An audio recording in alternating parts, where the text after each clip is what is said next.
This would be my first Christmas without James, and the emptiness of our family mansion felt overwhelming. My husband of 15 years had passed away 3 months ago, leaving me with memories, a broken heart, and though his family didn't know it yet, full ownership of everything he possessed. Emma, my mother-in-law Barbara's sharp voice cut through my reminiscing. Why are these new ornaments on the tree? Our family's antique decorations should be front and center.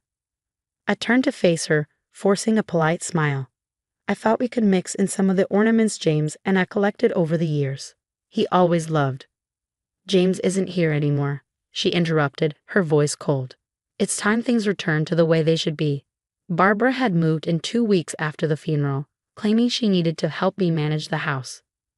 My sister-in-law, Christine, followed a week later with her husband Tom, both suddenly very concerned about the family property. What they didn't know was that James had seen this coming.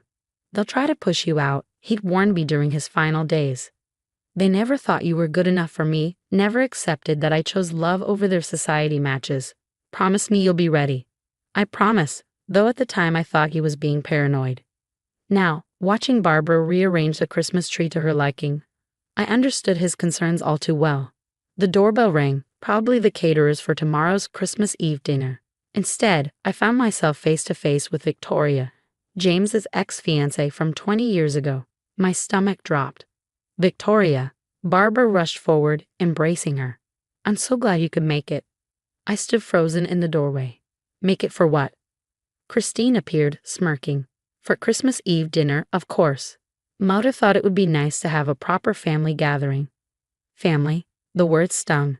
After 15 years of marriage, they still considered James' ex more family than me. Throughout the evening, I watched as they fawned over Victoria. She'd married well, they reminded me repeatedly. She was on the board of multiple charities. She understood tradition, understood their world in ways I never could. Remember when James was going to propose at the country club? Barbara sighed wistfully. Everything was planned so perfectly before.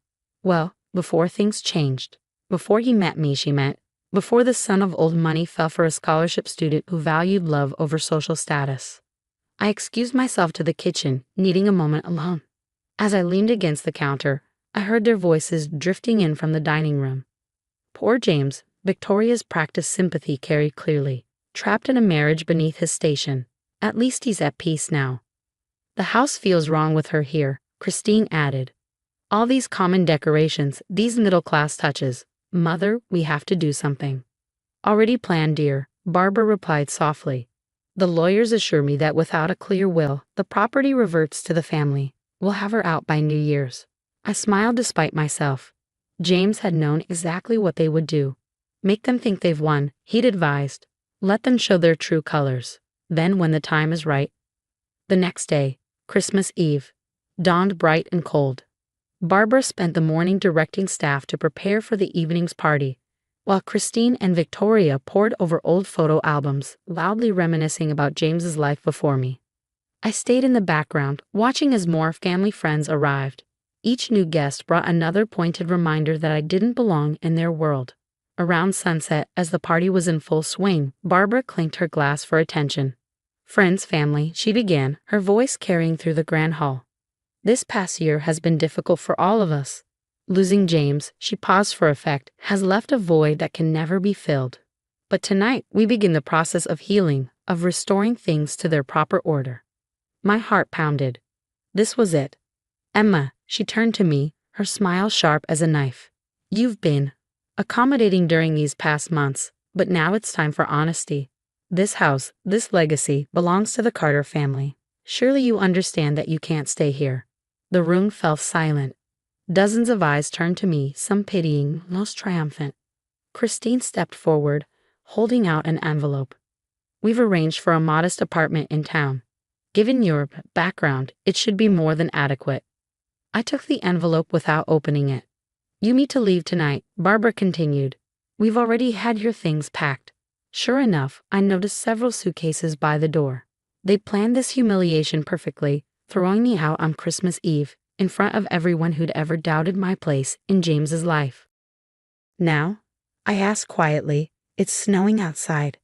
Gee outie. This is our situation now. Christine's composure finally cracked.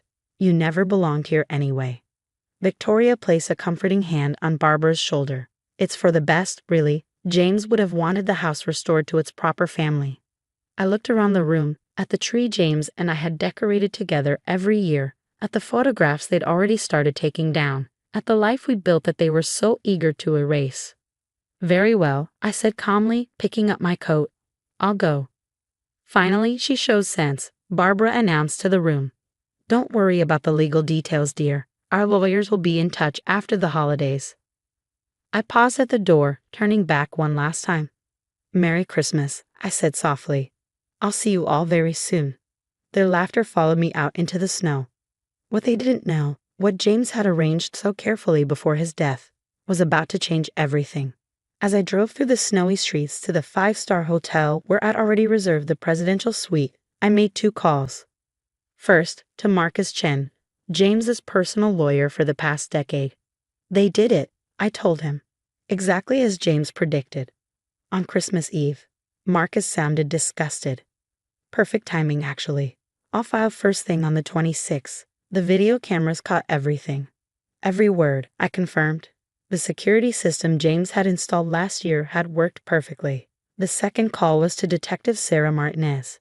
You got the evidence? She asked without preamble. Everything. Barbara's embezzlement from the family foundation, Christine's insurance fraud, all of it. James' records were very thorough. We'll move on the 26th, she promised. Merry Christmas, Emma. I ended the call as I pulled into the hotel's heated garage. A valet rushed forward to help with my bags. The real ones, packed with everything truly important, not the decoy suitcases they'd so thoughtfully prepared. In my suite, I opened my laptop to review the final pieces of James's plan. He'd spent his last months preparing for exactly this scenario, documenting every illegal transaction his family had hidden over the years, every scheme they'd used to maintain their prestigious image. They'll think they've won, he'd said. That's when they'll be most vulnerable, most likely to celebrate their victory by accessing the foundation's accounts, most likely to let their guard down. I smiled, remembering his determination even as his health failed. He'd known his family would try to erase me from his life, just as they tried to prevent our marriage years ago. What they didn't know was that James had quietly transferred everything to my name months before his death. The house, the business interests, the family foundation, all of it legally mine, all of it properly documented and witnessed. He'd also left me something else. Proof of years of financial misconduct by his beloved family, Barbara's systematic embezzlement from the family's charitable foundation, Christine's elaborate insurance scams. All of it carefully archived, ready to be revealed at the right moment. My phone buzzed with messages from their celebrations. Finally got rid of the gold digger. The house can be restored to its former glory. James would be so happy to see things put right. I screenshot each message, adding them to our evidence file. Let them celebrate. In 1 week, their world would come crashing down. As snow continued to fall outside my luxury suite, I raised a glass of James's favorite whiskey. Merry Christmas, my love, I whispered. The show was about to begin. The week between Christmas and New Year's passed in a blur of careful preparation. While Barbara and her cohorts celebrated their victory at my expense, I worked with Marcus to set everything in motion. On December 26, just as planned, 2 things happened simultaneously. First, Marcus filed the official documentation of my ownership, complete with video evidence of their Christmas Eve performance. Second, Detective Martinez moved on a financial crimes evidence, freezing the foundation's accounts just as Barbara attempted to transfer a large year-end bonus to herself. My phone rang early on December 30th. It was Christine, her voice missing its usual condescension. There must be some mistake, she began without preamble. The foundation's accounts are frozen. Mother can't access anything. No mistake, I replied calmly. Just karma. What did you do? She hissed. Me? Nothing. Your mother's creative accounting finally caught up with her. Oh, and Christine, those insurance claims you filed last year, investigators are very interested in those too. She hung up. Minutes later, Barbara called. You spiteful little witch, she spat. How dare you cause trouble with the foundation? Do you know who we are? I know exactly who you are, I answered. James knew too. Why do you think he spent his last months documenting everything? Silence. Then, what do you want? Want? Nothing. I already have everything. The house, the foundation, the business interests. James transferred them all to me months ago. Legally, properly, irrevocably. I could hear her struggling to breathe. You're lying. Check with your lawyers, though I should warn you. They might be busy today. Fraud investigations take up so much time. The next morning, I walked into the mansion, my mansion, with Marcus and a security team. Barbara, Christine, and Tom were waiting, along with their lawyer. This is our family home. Barbara stood in the grand foyer, arms crossed. You have no right. Marcus stepped forward, documents in hand. Mrs. Carter has every right.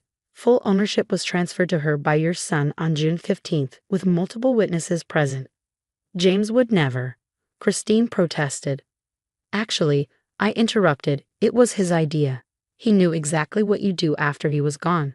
The only surprise was how quickly you showed your true colors. Their lawyer reviewed the documents, his face growing progressively paler. These are completely in order. Mrs. Carter owns everything. Not everything, Barbara snapped. The foundation is under investigation, Detective Martinez announced, walking in with several officers, along with certain insurance claims that don't quite add up.